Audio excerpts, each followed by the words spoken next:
हुबली का, धारवाड़ का और कर्नाटक का और पूरे हिंदुस्तान के मुसलमान को ईद उल फितर की मुबारकबाद देता हूँ। अल्लाह करे कि आपकी इबादत, रोज़ा, नमाज, तरावी, अल्लाह उसकी आप पे दुआ सुनकर एक नया माहौल पैदा करे हिंदुस्तान के मुसलमान के लिए। इंशाअल्लाह आने वाले इलेक्शन में भी इंशाअल्लाह उसके इस इबादत के फ़ायदा होगा। दूसरी बात, कल ईदगाह में कुछ बातें हो रहा था, कुछ उस पर चर्चा हो रहा है। तो मैं पहली बात तो बता रहा हूँ कि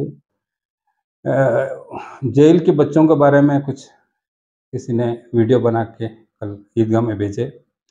तो मैं चाहता हूँ कि नया अंजुमन का कमेटी के ऊपर बड़ा जिम्मेदारी है। बच्चे जो जेल में गया, जो बाहर आया, पहली बात तो अंजुमन को और पूरी आवाम को मुबारकबाद देता हूँ कि पूरी इस ईद करने के लिए, बच्चों को बाहर लाने के लिए एक्शन कमेटी और सारे आवाम के साथ से अंजुमन और लीडर्स जो है कामयाबी के साथ में बच्चों को लाया।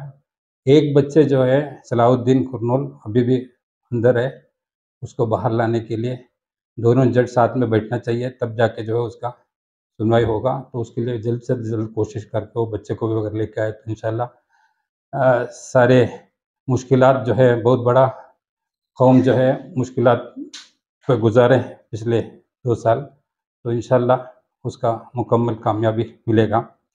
साथ-साथ में मैं अंजुमन सदर को याद दिलाना चाहता हूँ कि वीरप्पा जज जो है, जब रिजेक्ट किए थे, बेल रिजेक्ट किए थे हाई कोर्ट के अंदर डबल बेंच में, तब उनका जजमेंट में ये कहा गया कि बच्चों को बेंगलुरु आने-जाने के लिए बहुत मुश्किल होगा, इसके लिए धारवाड़ बेंच बनना चाहिए नए कोर्ट के लिए।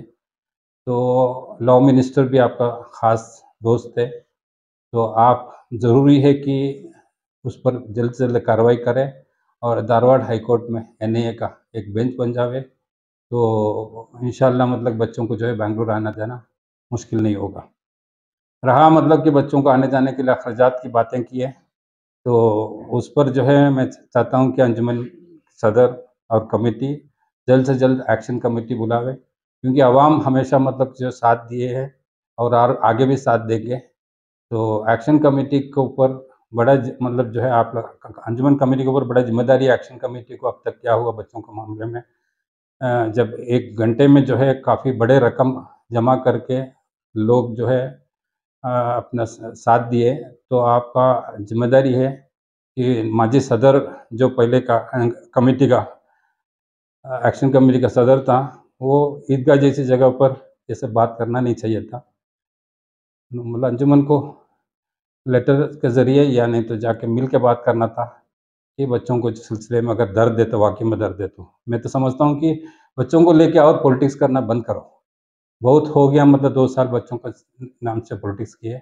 आज उस बच्चों को लेके ईदगाह का अंदर जो पॉलिटिक्स करना, ख़ास करके यूसुफ सोनू साहब को मैं बोल देता हूँ कि इलेक्शन में आपको जो है आवाम नकार दिया है पूरी तरह, मतलब कि आपका करप्शन का हर चीज़ पर मतलब कि जो है इलेक्शन में मुद्दा था और पब्लिक आपको नकार दिए। और अब मतलब जो है ये सारी पॉलिटिक्स करना बंद करो। रहा मतलब अंजुमन की ज़िम्मेदारी को याद दिला दो, इंशाल्लाह अंजुमन वाले जो भी जिसको भी अल्लाह ने दिए मतलब वक़्त दिए मतलब अंजुमन जीत के आने के लिए, तो उनको जो है क्या काम करना है उसका ज़िम्मेदारी का आप एहसास दिलाओ। ये सब जो है पॉलिटिक्स करना खुद को मतलब खुदा के लिए जो है बंद कर दें। रहा दूसरी बात, अंजुमन का नया कमेटी को लोगों ने चुना है, मुबारक हो, लेकिन बड़ी ज़िम्मेदारी आपके ऊपर निभाना बाकी है, क्योंकि करप्शन के मुद्दे पर हमारा टीम बोलो, आपका टीम और मज़हर खान का टीम करप्शन के मुद्दे पर बड़े पैमाने पर लोगों को भरोसा दिलाए कि अंजुमन इस्लाम के अंदर कोई करप्शन होने नहीं देंगे। जो भी करप्शन हुआ है उसको आवाम के सामने लेके आएँगे। अब इलेक्शन होके भी तकरीबन 2 महीना हो गया, उस पर कुछ कार्रवाई किए हुए नहीं दिख रहे। तो मैं समझता हूँ कि आपका ही टीम के अंदर बैकडोर से एंट्री किए हैं उसी कमेटी के लोग, पिछले कमेटी के लोग। क्या उनकी वजह से आप लोग मतलब जो है इस करप्शन का इंक्वायरी के ऊपर स्लो कर रहा है क्या? मैं ख़ास एम इंडस माजी सदर माजी मिनिस्टर और आज अंजुमन के सदर एम इंडसगिरी साहब से पूछना चाहता हूँ, लोग आपकी ईमानदारी पर कभी शक नहीं किए, तब जाके आज एक आवाम जो है समझते कि एक वसूक आपका जो है सियासती वसूक आपका है, उस वजह से जो है कौम को कुछ फ़ायदा होगा और अंजुमन को सुधारेंगे, ये भरोसे पर आपको चुन के लाया, मुबारक हो आपको।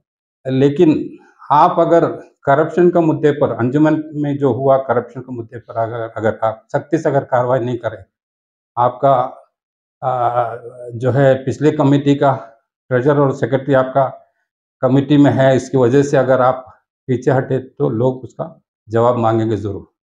तो मैं समझता हूँ कि आप बेहतर समझते हैं कि उस करप्शन को सामने लेके आएँगे, पूरी ऑडिटिंग करेंगे, जितने भी कैश ट्रांज़ैक्शन हुआ है, जितने भी लीगल का खर्चे के नाम से जो है खर्चात हुआ है और जो रिक्रूटमेंट लेक्चरर्स रिक्रूटमेंट होना था, वो रिक्रूटमेंट हुए बिना लोगों से पैसा जो इकट्ठा किया, उसको भी आवाम के सामने लेके आना है। कोई भी कर्ज़ हँसने के नाम पे किसी का भी मेरिट के ऊपर जो है हमारे बच्चों का मुस्तकबिल एजुकेशन से है।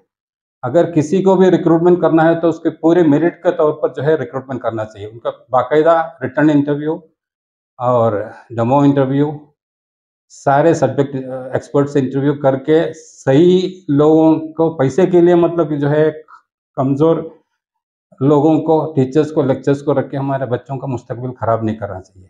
तो पूरी तरह रिक्रूटमेंट जो है ट्रांसपेरेंट होना चाहिए और ट्रांसपेरेंट होने के बाद ही मतलब उनको रिक्रूट करना चाहिए।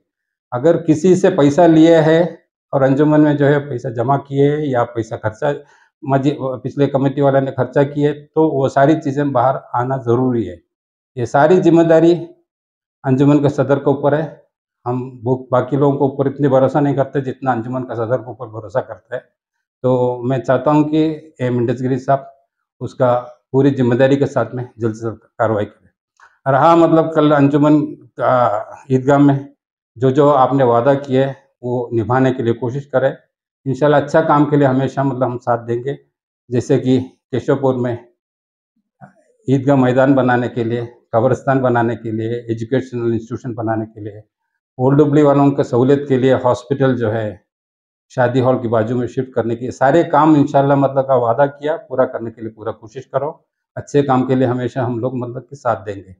रहा मतलब जो है कौम जो है बहुत ही मतलब जो है बेज़ार है, नौजवानों को जो है सही दिशा दिखाना है, तो उसके लिए ड्रग्स वगैरह का जो भी है, आप मतलब जो है उसको ख़त्म करने के लिए अंजुमन क्या पहल कर रहे हैं, उसका भी लोग इंतज़ार कर रहे हैं। एजुकेशन एजुकेशन बड़ा मतलब जो है मुद्दा है, तो अंजुमन का हालात बहुत ख़राब है। अभी-अभी 2 दिन पहले जो है पीयूसी सेकंड ईयर का जो है इम्तिहान जो हुआ था उसका नतीजा निकल के आया। स्टेट का एवरेज जो है 81% है और अंजुमन का एवरेज जो है 36% है। तो आप शायद बताएँगे कि मतलब पिछले कमिटी वाले जो है तालीमी मियार पर ज़ोर नहीं दिया, तो मैं आपसे मतलब कि जो है मुझे गुज़ारिश करता हूँ कि तालीम के ऊपर बड़ा मतलब जो है ज़ोर दें, ताकि एजुकेशन के अंदर 36% अगर बच्चे अगर पास हुआ तो समझ लो कौम के साथ जो है 64% बच्चे फेल हुआ है, उनका ज़िंदगी जो है ख़त्म कर दी है। एक टर्निंग पॉइंट है पीयूसी एग्ज़ाम्स 10th के बाद में, तो उस टर्निंग पॉइंट पर बच्चे अगर मतलब कि जो 64% बच्चे अगर फेल हुआ तो उनकी हालात कैसे होगा, उनकी कौम की हालात कैसे होगा, इस पर मतलब तवज्जो करें और सही प्लान करें कि इंशाल्लाह कि बच्चों को तालीम के ऊपर ज़ोर दो और पूरी मतलब कि जो है बड़ी रेवोल्यूशनरी चेंजेस चाहिए। दूसरी रहा मतलब कि जो है आने वाले इंतखाब के अंदर अंजुमन का एक सही एक प्रपोज़ल, सही प्लान होना चाहिए कि मोहल्लों को मतलब कि किस तरह जोड़े, कैसे मतलब कि जो है वोटिंग परसेंटेज, क्योंकि ये मुसलमान की जो है मुस्तकबिल और आइडेंटिटी पर मतलब कि आगे इलेक्शन जो है 2024 का मई का इलेक्शन है। तो अंजुमन बड़ा रोल अदा करना चाहिए कि हर मोहल्ले के अंदर मतलब किस तरह मतलब जो है पोल परसेंटेज कैसे बढ़ा सकता है। 90% अगर कौम का अगर ख़ास करके एमपी इलेक्शन में 50% से ज़्यादा वोटिंग नहीं होते, तो मैं समझता हूँ कि आगे मुद्दा जो है बड़ा सीरियस है। आप लोग अंजुमन जो है पूरी मोहल्ले मुतवल्लियों को लेके प्रॉपर प्लानिंग करके जो है 85-90% अगर पोलिंग करा देवे तो ही इंशाल्लाह नतीजा सही निकलेगा। इंशाल्लाह इस तरह के अच्छे काम के लिए कभी भी जो है हम लोग साथ देने के तैयार हैं।